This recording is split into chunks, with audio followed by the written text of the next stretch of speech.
इस वीडियो में हम क्लास 12th केमिस्ट्री का पहला चैप्टर सॉलिड स्टेट यानी ठोस अवस्था के महत्वपूर्ण ऑब्जेक्टिव क्वेश्चंस को हल करेंगे। पहला नंबर क्वेश्चन है, निम्नलिखित में से कौन सी परिस्थिति किसी पदार्थ की ठोस अवस्था के अस्तित्व के लिए अनुकूल है। ऑप्शन नंबर 1 उच्च ताप, 2 निम्न ताप, 3 उच्च ऊष्मीय ऊर्जा, 4 दुर्बल संसंजक बल। इसका सही आंसर है ऑप्शन नंबर 2 यानी निम्न ताप। कम ताप पर ठोस के कण अत्यधिक नज़दीक होते हैं और इनके बीच का आकर्षण अत्यधिक होता है। दूसरा नंबर क्वेश्चन है, निम्नलिखित में से कौन सा अभिलक्षण क्रिस्टलीय ठोस का नहीं है। ऑप्शन नंबर 1 है निश्चित और अभिलक्षणिक संगलन ऊष्मा, 2 समदैशिक प्रकृति, 3 संपूर्ण क्रिस्टल में अवयवी कणों की व्यवस्था का एक नियमित और पुनरावृत्त पैटर्न, 4 एक वास्तविक ठोस। इसका सही आंसर है ऑप्शन नंबर 2 यानी क्रिस्टलीय ठोस भी समदैशिक होते हैं, लेकिन ऑप्शन नंबर 2 में लिखा है समदैशिक प्रकृति, इसलिए ऑप्शन नंबर 2 क्रिस्टलीय ठोस का अभिलक्षण नहीं है, इसलिए सही आंसर है ऑप्शन नंबर 2। तीसरा नंबर क्वेश्चन है, निम्नलिखित में से कौन सा एक अक्रिस्टलीय ठोस है। ऑप्शन नंबर 1 ग्रेफाइट, 2 क्वार्ट्ज कांच, 3 क्रोम एलम, 4 सिलिकॉन कार्बाइड। इसका सही आंसर है ऑप्शन नंबर 2 यानी क्वार्ट्ज कांच, SiO2। चौथा नंबर क्वेश्चन है, निम्नलिखित में से कौन सी व्यवस्था प्रतिलौह चुंबकीय पदार्थ के चुंबकीय आघूर्ण के व्यवस्थित संरेखन को प्रदर्शित करती है। इसका सही आंसर है ऑप्शन नंबर 4, क्योंकि ऑप्शन नंबर 4 में चुंबकीय आघूर्ण का संरेखन समान संख्या में और विपरीत दिशा में किया गया है और यह प्रतिलौह चुंबकीय पदार्थ के लिए सत्य है। नंबर 5 क्वार्ट्ज कांच के अपवर्तनांक के मान के संदर्भ में निम्नलिखित में से कौन सा सत्य है। ऑप्शन नंबर 1 सभी दिशाओं में समान होता है यानी समदैशिक होता है। ऑप्शन नंबर 2 भिन्न भिन्न दिशाओं में भिन्न होता है यानी विषमदैशिक। 3 मापा नहीं जा सकता। 4 हमेशा शून्य होता है। इसका सही आंसर है 1 क्वार्ट्ज कांच अक्रिस्टलीय ठोस है और अक्रिस्टलीय ठोस समदैशिक होते हैं, इसलिए इसका सही आंसर है ऑप्शन नंबर 1 अर्थात सभी दिशाओं में समान होता है। क्वेश्चन नंबर 6 अक्रिस्टलीय ठोसों के विषय में निम्नलिखित में से कौन सा कथन सही नहीं है। क्वेश्चन नंबर 6 है अक्रिस्टलीय ठोसों के विषय में निम्नलिखित में से कौन सा कथन सही नहीं है, अर्थात इसमें कोई 3 कथन सही होगा, चौथा कथन सही नहीं होगा। 1 नंबर है गर्म करने से किसी एक ताप पर ये क्रिस्टलीय बन सकते हैं। 2 नंबर है लंबे समय तक रखने से ये क्रिस्टलीय बन सकते हैं। ऑप्शन नंबर 3 है क्रिस्टलीय ठोसों को गर्म करके सांचे में ढाला जा सकता है। ऑप्शन नंबर 4 है यह विषमदैशिक प्रकृति के होते हैं। क्रिस्टलीय ठोस ध्यान रखिएगा समदैशिक प्रकृति के होते हैं, जबकि यहाँ 4 नंबर में दे रहा है यह भी समदैशिक प्रकृति के होते हैं, इसलिए 4 नंबर ऑप्शन सही है यानी 6 का 4 होगा। 7 नंबर क्वेश्चन है, क्रिस्टलीय ठोसों के निश्चित गलनांक का कारण है। 1 क्रिस्टलीय जालक में अवयवी कणों की नियमित व्यवस्था, लघु परास्तक प्रेक्षित होना यानी लघु परासी व्यवस्था होना। 2 नंबर है क्रिस्टलीय जालक में अवयवी कणों की नियमित व्यवस्था, दीर्घ परास्तक प्रेक्षित होना यानी दीर्घ परासी व्यवस्था का होना। 3 नंबर है विभिन्न दिशाओं में अवयवी कणों की समान व्यवस्था। 4 नंबर है विभिन्न दिशाओं में अवयवी कणों की भिन्न व्यवस्था। इसका सही आंसर है ऑप्शन नंबर 2 क्रिस्टलीय जालक में अवयवी कणों की नियमित व्यवस्था, दीर्घपरास तक प्रेक्षित होना यानी क्रिस्टलीय ठोसों के निश्चित गलनांक का कारण है उसका दीर्घपरासी व्यवस्था।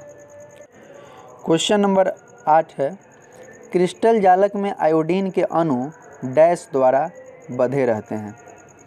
ऑप्शन 1 लंदन बल, 2 द्विध्रुव अन्योन्य क्रिया, अन्योन्य यानी पारस्परिक क्रिया, 3 नंबर है सहसंयोजक आबंध। 4 कूलाम बल।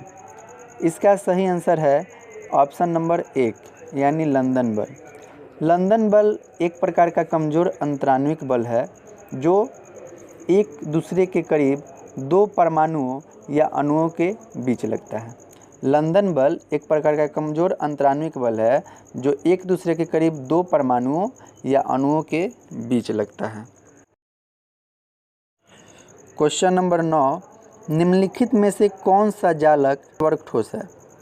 1 SO2 सल्फर डाइऑक्साइड, 2 I2, 3 हीरा, 4 H2O बर्फ। इसका सही आंसर होगा हीरा। क्वेश्चन नंबर 10, निम्नलिखित में से कौन सा ठोस विद्युत का चालक नहीं है? A magnesium, B titanium oxide, C iodine, D H2O solid form में। ऑप्शन 1 है केवल A, ऑप्शन 2 केवल B, ऑप्शन 3 C और D, ऑप्शन 4 B, C और D। इसका सही आंसर है ऑप्शन 3 C और D, यानी आयोडीन और H2O विद्युत का चालन नहीं करते हैं। क्वेश्चन नंबर 11, निम्नलिखित में से कौन सा आयनिक ठोसों का अभिलक्षण नहीं है? 1 गलित अवस्था में विद्युत चालकता का बहुत कम मान, 2 भंगुर प्रकृति, 3 अन्योन्य क्रिया में यानी पारस्परिक क्रिया में अत्यधिक प्रबल बल, 4 विषमदैशिक प्रकृति। इसका सही आंसर है 1 यानी गलित अवस्था में विद्युत चालकता का बहुत कम मान। क्वेश्चन नंबर 12, ग्रेफाइट डैश की उपस्थिति के कारण विद्युत का सुचालक है? 1 एकाकी इलेक्ट्रॉन युगल, 2 मुक्त संयोजी इलेक्ट्रॉन, 3 धनायन, 4 ऋणायन। इसका सही आंसर है 2 मुक्त संयोजी इलेक्ट्रॉन। ग्रेफाइट की चालकता मुक्त संयोजी इलेक्ट्रॉन के कारण होती है। क्वेश्चन नंबर 13, निम्नलिखित में से कौन से ऑक्साइड का विद्युत सुचालक अथवा विद्युतरोधी होना ताप पर निर्भर करता है? 1 TiO, 2 SiO2, 3 TiO3, 4 MgO। इसका सही उत्तर है 3 यानी TiO3। इसका सही उत्तर है 3 यानी TiO3। क्वेश्चन नंबर 14, निम्नलिखित में से कौन सा ऑक्साइड धातुओं के समान वैद्युतीय गुण प्रदर्शित करता है? 1 SiO2, 2 MgO, 3 SO2, 4 CrO2। इसका सही आंसर है 4 CrO2। क्वेश्चन नंबर 15, किसी शुद्ध क्रिस्टल में जालक स्थल डैश द्वारा अध्यासित नहीं हो सकता? 1 अणु, 2 आयन, 3 इलेक्ट्रॉन, 4 परमाणु। इसका सही आंसर है 3 यानी इलेक्ट्रॉन। क्वेश्चन नंबर 16, ग्रेफाइट को किस रूप में वर्गीकृत नहीं कर सकते? 1 चालक ठोस, 2 जालक ठोस, 3 सहसंयोजक ठोस, 4 आयनिक ठोस। इसका सही आंसर है 4 यानी आयनिक ठोस। ग्रेफाइट एक आयनिक ठोस नहीं है, बाकी इसको चालक ठोस, जालक ठोस अथवा सहसंयोजक ठोस कह सकते हैं। क्वेश्चन नंबर 17, डैश में धनायन अंतराकाशी स्थल में उपस्थित होते हैं? 1 फ्रैंकेल दोष, 2 शॉर्टकी दोष, 3 रिक्तिका दोष, 4 धातु न्यूनता दोष। इसका सही आंसर है 1 यानी फ्रैंकेल दोष। फ्रैंकेल दोष में धनायन अंतराकाशीय स्थान में उपस्थित होते हैं। क्वेश्चन नंबर 18, क्रिस्टलों में शॉर्टकी दोष तब प्रेक्षित होता है जब ऑप्शन 1 कुछ धनायन अपने जालक स्थानों से निकलकर अंतराकाशी स्थानों में अध्यासित हो जाते हैं, 2 जालक से समान संख्या में धनायन एवं ऋणायन अनुपस्थित होते हैं, 3 कुछ जालक स्थल इलेक्ट्रॉनों द्वारा अध्यासित होते हैं, 4 जालक में कोई अशुद्धि उपस्थित होती है। इसका सही आंसर है 2, जालक से समान संख्या में धनायन और ऋणायन अनुपस्थित होते हैं।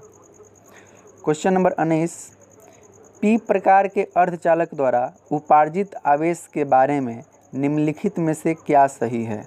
1 धनात्मक, 2 उदासीन, 3 ऋणात्मक, 4 पी अशुद्धि की सांद्रता पर निर्भर करता है। इसका सही आंसर है 2 यानी उदासीन। क्वेश्चन नंबर 20, सिलिकॉन से एन प्रकार का अर्धचालक प्राप्त करने के लिए किस संयोजकता वाले पदार्थ को इसमें अपमिश्रित करना चाहिए? 1 ऑप्शन नंबर 1 में दिया है 2, ऑप्शन नंबर 2 में दिया है 1, ऑप्शन नंबर 3 में है 3, ऑप्शन नंबर 5 में है 5।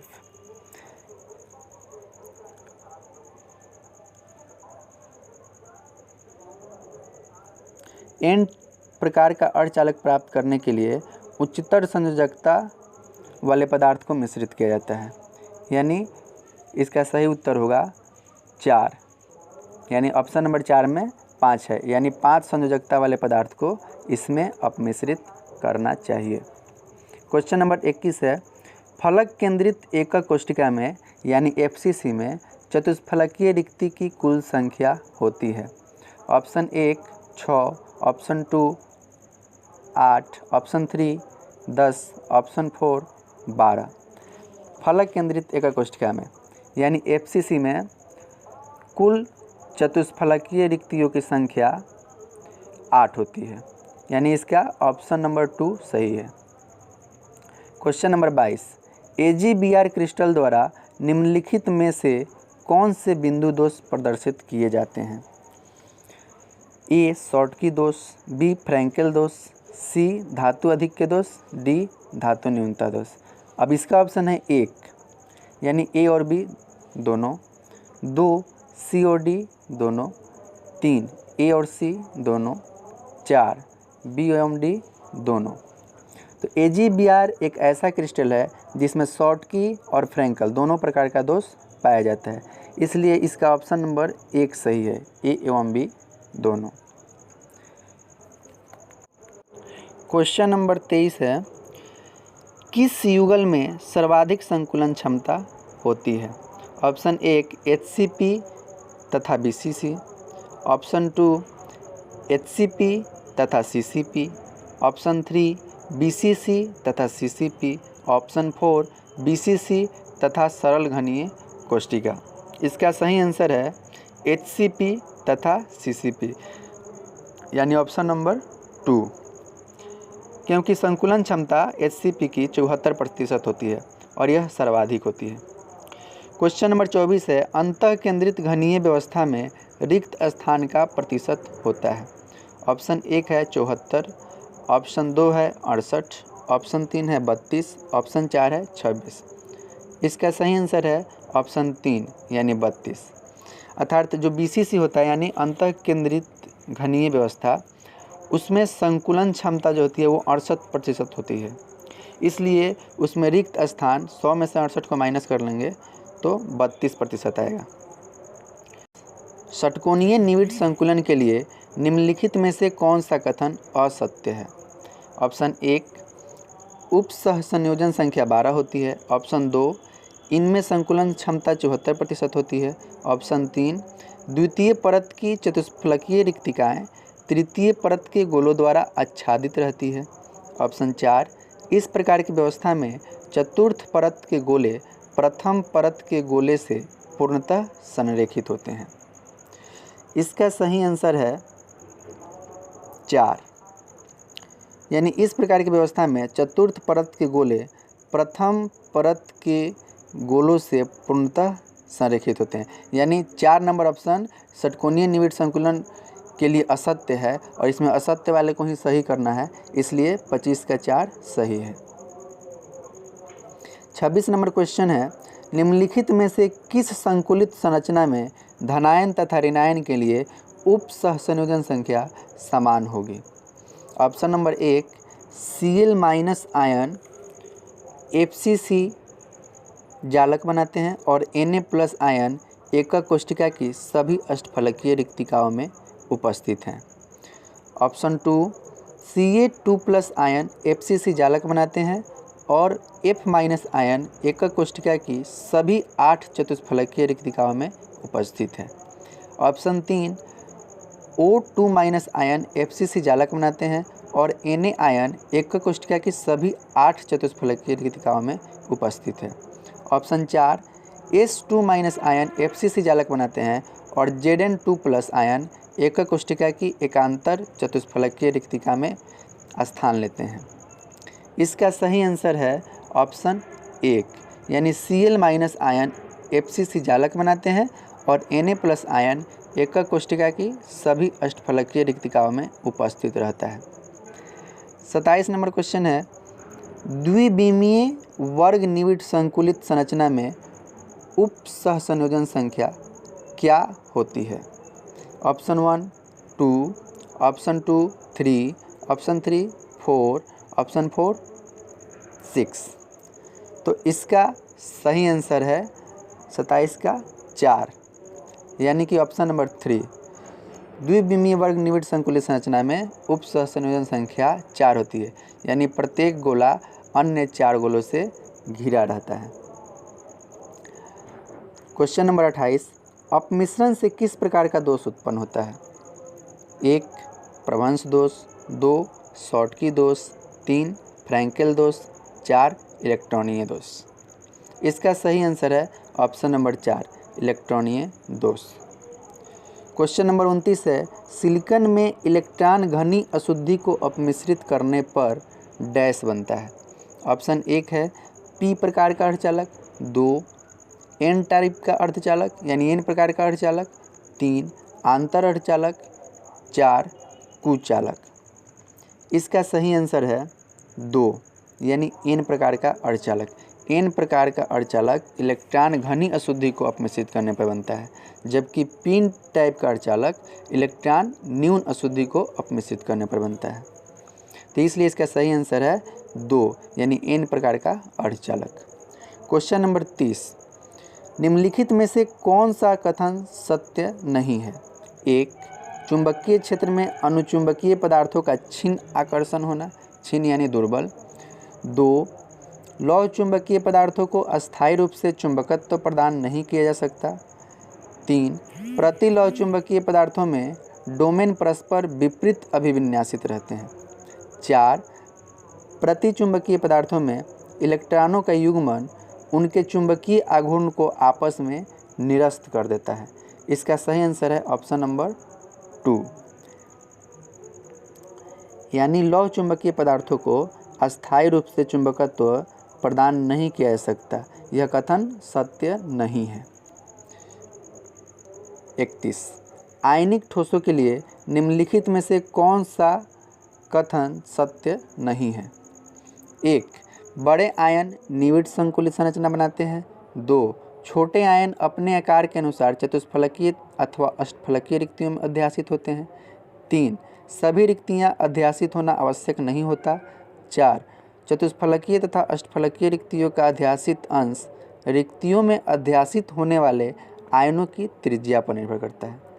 इसका सही आंसर है ऑप्शन नंबर 4 चतुष्फलकीय तथा अष्टफलकीय रिक्तियों का अध्यासित अंश रिक्तियों में अध्यासित होने वाले आयनों की त्रिज्या पर निर्भर करता है। क्वेश्चन नंबर 32 है, लौह चुंबकीय पदार्थ चुंबकीय क्षेत्र में रखे जाने पर अस्थायी चुंबक बन जाता है क्योंकि 1 सभी डोमेन चुंबकीय क्षेत्र की दिशा में अभिविन्यासित हो जाते हैं। 2 सभी डोमेन चुंबकीय क्षेत्र के विपरीत दिशा में अभिविन्यासित हो जाते हैं। 3 डोमेन यादृच्छिक रूप से अभिविन्यासित हो जाते हैं। 4 डोमेन चुंबकीय क्षेत्र द्वारा प्रभावित नहीं होते। तो इसका सही आंसर है 1 सभी डोमेन चुंबकीय क्षेत्र की दिशा में अभिविन्यासित हो जाते हैं। क्वेश्चन नंबर 33 है, विभिन्न प्रकार की एकक कोष्ठिकाओं में संकुलन क्षमता का सही क्रम है। 1 FCC की संकुलन क्षमता BCC से कम है और BCC की संकुलन क्षमता सामान्य घनीय से कम है। 2 FCC की संकुलन क्षमता BCC से अधिक है और BCC की संकुलन क्षमता सामान्य घनीय से अधिक है। 3, FCC की संकुलन क्षमता BCC से कम है और BCC की संकुलन क्षमता सामान्य घनीय से अधिक है। 4, BCC की संकुलन क्षमता FCC से कम है और FCC की संकुलन क्षमता सामान्य घनीय से अधिक है। तो इसका सही उत्तर होगा ऑप्शन नंबर 2। इसका सही उत्तर होगा ऑप्शन नंबर 2, यानी FCC की संकुलन क्षमता BCC से अधिक होती है और BCC की संकुलन क्षमता सामान्य घनीय से अधिक होती है।